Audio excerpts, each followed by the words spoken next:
Okay, so over to you, Christine, for case one.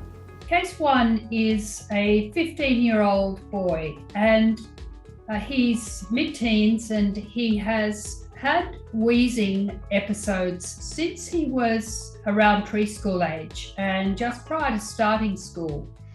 But since then, those episodes have really been quite intermittent, although they have occurred particularly with colds.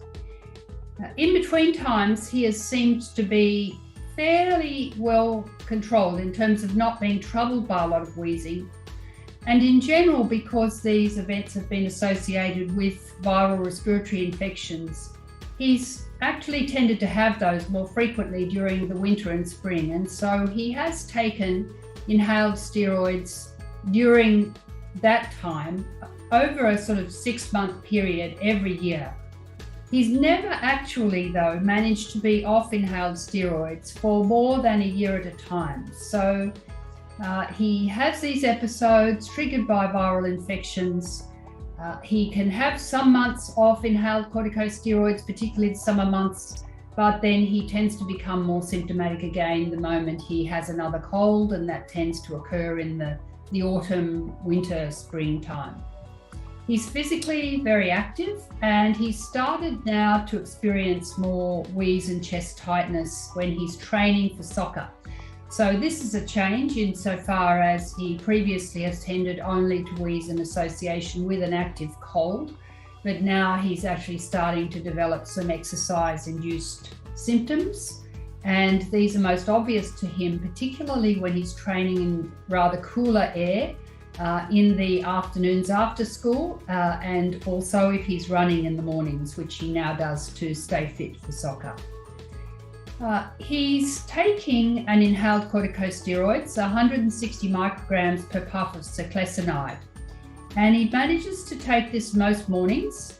He does acknowledge that he sometimes forgets if he's in a big rush getting to school, but occasionally also, if he's been running and he knows that he's a bit tight in the chest, he'll take 2 puffs. So he's variable in the way he takes his inhaled steroid, but most of the time he manages to do it.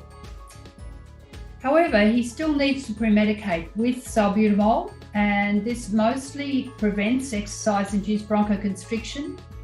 But what's happening now is that he's having enough of these episodes such that he is taking 6 to 8 puffs a week during the winter months.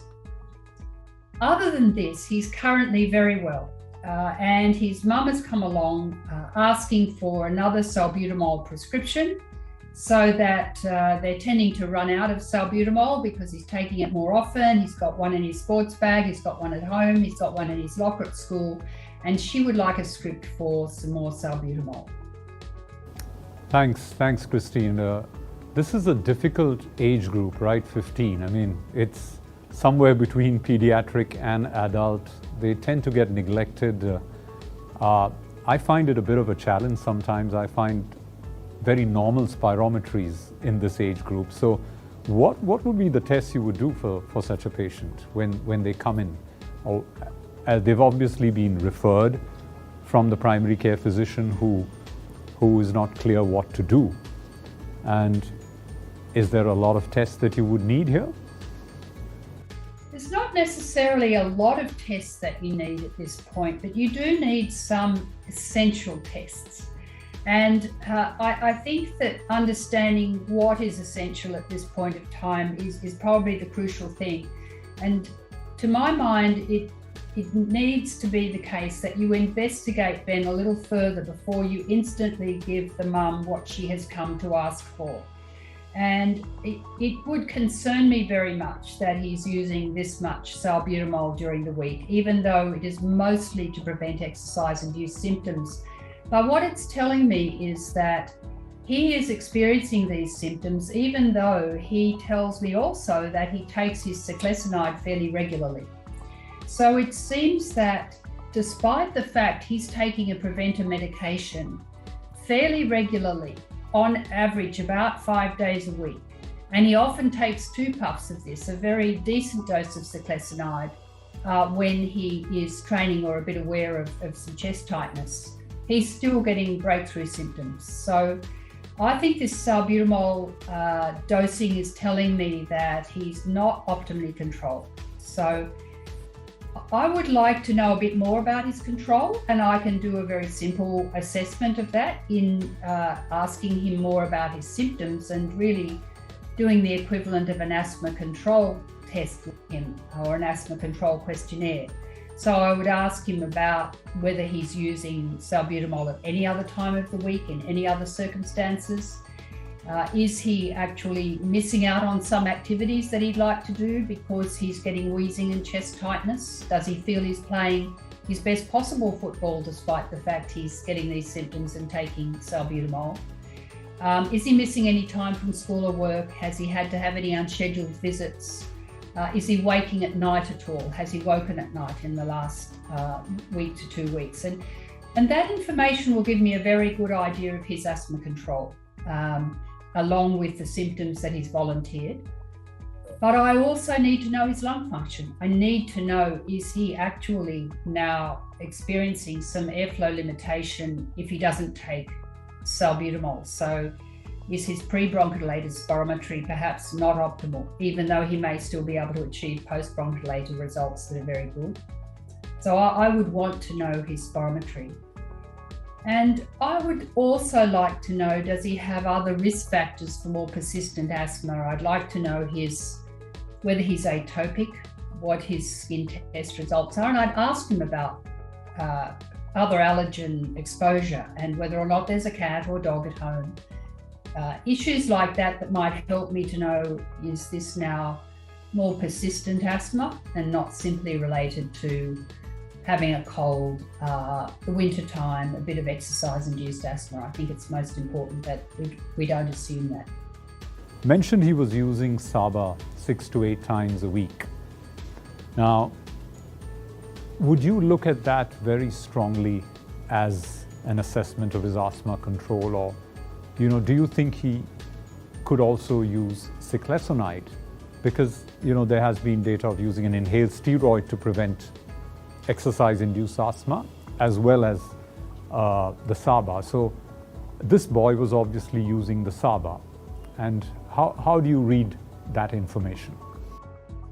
That's a very good question. I think it's a really important question in this context, because if he wasn't taking an inhaled steroid, I would certainly choose one for him, because as you say, there's very good evidence that inhaled steroids reduce airway reactivity and reduce exercise-induced bronchoconstriction, and can indeed prevent it completely if the person has relatively mild asthma and they only require a low dose of inhaled steroid and they're able to be adherent with it, because that's a big ask for a teenager. But if they are able to take it regularly, then it is a highly effective way of reducing exercise and preventing exercise-induced bronchoconstriction, and it can significantly reduce the amount of salbutamol needed as a consequence. In this situation with Ben, however, he tells me, now obviously I can check with his mum or I can try to make my own appraisal, but his honest to me is I am taking, I don't remember it every single day, but I take it about 5 days a week. Now, given that he is taking it at a reasonable dose and at a dose that I would expect, at a frequency I'd expect to prevent exercise-induced asthma if his asthma is relatively mild, I would say that this additional use of salbutamol is telling me that his cyclesonide is not controlling his airway reactivity adequately, and that he needs an additional inhaler. He may need another class of medication. He may need a long-acting beta agonist in combination with an inhaled steroid, and that's where I'm heading in my mind. But there are other possibilities for him too. Also, it's important to know for sure that this is all asthma. Many teenagers, and we might think of this more often with a 15-year-old female athlete, but actually it's as pertinent to teenagers, male or female. Exercise-induced laryngeal obstruction is a very frequent problem, and that presents and mimics asthma, but it's associated with different symptoms, particularly in inspiratory stridor, and it often comes on extremely suddenly, is associated with hoarseness, and certainly not usually associated with expiratory wheeze.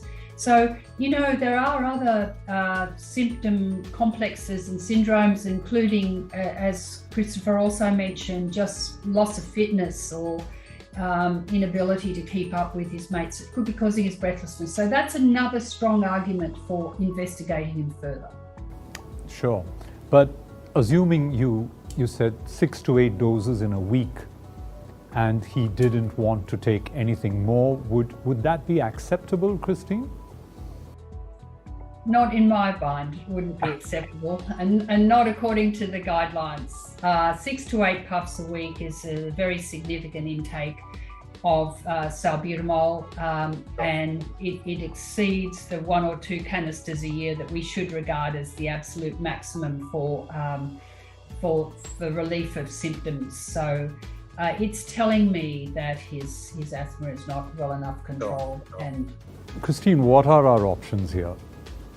Increase the inhaled steroid dose, add on LABA. I mean, there's so many things one could discuss and hear. And so what is your advice to the primary care physician? Therefore, would really be looking at giving him more durable protection. And I think I'm most likely to be able to achieve that by giving him an inhaled steroid with a long-acting beta agonist. And so I'd be thinking about an ICS LABA for him. Sure. And it appeals to me to use a fast onset LABA in this instance. So I'd be looking at fluticasone formoterol or at budesonide formoterol, combinations that enable me to give him formoterol. However, you can make a case for giving him a slower onset LABA with an ICS. It's the combination that matters, but with the slower onset, it's not quite as simple in that he still may need to take salbutamol. And the beauty also, I think, of a fast onset LABA plus an inhaled steroid is that he can take it as needed in addition to his maintenance dose. So he has one inhaler that covers both bases, and that appeals. If, however, he doesn't want to have that option, you could try an oral montelukast in this situation. Montelukast is reasonable for preventing exercise-induced bronchoconstriction in teenagers, especially. Oddly enough, I don't particularly know why, but it's a set and forget in the sense that you can take it once daily. Christopher will talk later about why some oral medications are not a good option in asthma, but this might be one situation where you might consider it. And then the final option is to give him advice about how to minimize his risk of getting exercise-induced asthma, warming up, short sprints, keeping himself warm. There are other ways to try to minimize this impact as well, but they don't avoid the fact that he has suboptimally controlled asthma at the moment and he really needs additional medication. And he may need additional inhaled steroid as well, a higher dose of inhaled steroid. Sure. And just a quick one, how soon would you call this patient back for follow-up to your clinic if you change to ICS LABA? In this situation, I would certainly be looking to try to see him again in a month to 6 weeks. Sure. He wants a quick fix probably. Yes. Because he's playing soccer through the season and he wants to be able to be really good for the end of the season. Sure. If he's in the final round. So I would even potentially review him in 3 weeks' time.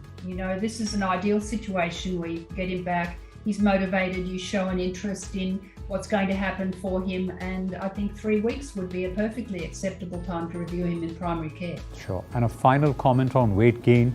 We do see children gaining weight on inhaled steroid. How much would you attribute to the drug and how much would you attribute to overall well-being? studies suggest that there is a very small risk, but again, it's in doses usually of around 800 micrograms of budesonide equivalent a day and more. And so, again, I would also, I haven't mentioned this, but this probably is something that's worth remembering, that minimizing any oral mucosal absorption of inhaled steroids is a valuable thing to do. And so you can do that by either using a spacer, which captures what would otherwise be oral deposition, or else just doing a rinse out, or encouraging kids and adults to take their inhaled steroids before they clean their teeth. And that way they will actually, have rinsed their mouth out just as a natural phenomenon, cleaning their teeth. But it's also a nice reminder, a little forget-me-not reminder to pair taking the inhaled steroid before you clean your teeth.